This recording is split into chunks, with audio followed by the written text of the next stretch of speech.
MBK news కు స్వాగతం. వార్తలు చదువుతున్నది మోహన్ లాల్. మహబూబ్ నగర్ జిల్లా కేంద్రం కలెక్టరేట్లో కోకుంట్ల మండలం ముచ్చింతల రైతులు కలెక్టర్ విజయేందిరను కలిశారు. వడ్లు అమ్మి 2 నెలలు అయినా బోనస్ డబ్బులు రాకపోవడంతో కలెక్టర్ను రైతులు కలిశారు. బయట మార్కెట్లో 2800 వరకు రేట్ ఉన్న ప్రభుత్వాన్ని నమ్మి బోనస్ వస్తుందని వడ్లు అమ్మి నామని అన్నదాతలు తెలిపారు.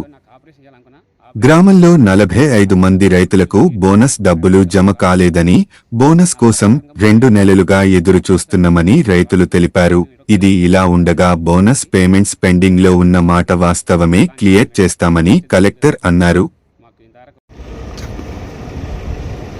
నా పేరు హర్షవర్ధన్ రెడ్డి, కౌకుంట్ల మండలం ముచ్చింతల గ్రామము. మేము ఇక్కడ ఉన్న వాళ్ళందరం కూడా రైతు సోదరులమే. రైతులందరం కలిసి కూడా మేము గవర్నమెంట్కు, మా రైతు సోదరులందరూ కూడా గవర్నమెంట్కు ఒడ్లు జోకడం జరిగింది.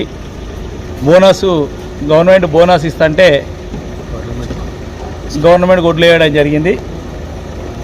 కానీ బయట 2800 రూపాయలు ఒడ్లు ఖరీదు అవుతుంటే బయట ప్రైవేట్ వ్యక్తులు కొనుక్కుంటుంటే కూడా మేము గవర్నమెంట్కు ఒడ్లు జోకడంతో మాకు 2320 రూపాయలు మాత్రమే ఖాతాలో ఇవ్వడం జరిగింది. మిగతా 500 రూపాయలు బోనస్ ఇస్తామని చెప్పి మోసం చేసి మా ఒడ్లు జోక్కపోయినరు. కానీ ఇప్పటి వరకు కూడా మా బోనస్ ఇవ్వలేదు. మా రైతులు మొత్తం కూడా ఆందోళన చేయడం జరిగింది. ఎందుకంటే ఒక రైతు రైతులందరూ కూడా కష్టపడి ఎండలో ఉండి పండించిన పంటను ఇప్పుడు గవర్నమెంట్ దోచుకున్నట్లనే అయింది. ఎందుకంటే వాళ్ళు బయట అమ్ముకునింటే వాళ్ళకి 2800 రూపాయలు వస్తుంటే ఎప్పుడో డబ్బులు తీసుకుంటుంటే వాళ్ళు అప్పులు చేసినా కట్టుకుంటుంది. కానీ ఇప్పటి వరకు కూడా వాళ్ళకి రైతులకు బోనస్ వేయకుండా ఉండడం వల్ల మహబూబ్ నగర్ జిల్లా కలెక్టర్ గారికి కూడా ఇప్పుడే వినతి పత్రం, రైతులందరం కలిసి వినతి పత్రం ఇవ్వడం జరిగింది. కలెక్టర్ మేడం గారు కూడా దాన్ని మేము వెంబడినే స్పందిస్తాం. చాలామందికి రైతులకు కూడా ఇంకా పడలేదు. దాని గురించి ఇంకా మేము కూడా ఆలోచన చేస్తాం.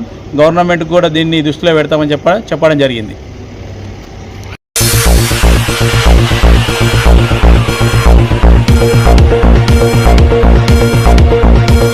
24/7 చూస్తూనే ఉండండి ఎంబీకే న్యూస్. ఈ వార్తలు ఇంతటితో సమాప్తం. తిరిగి మళ్ళీ మరో న్యూస్లో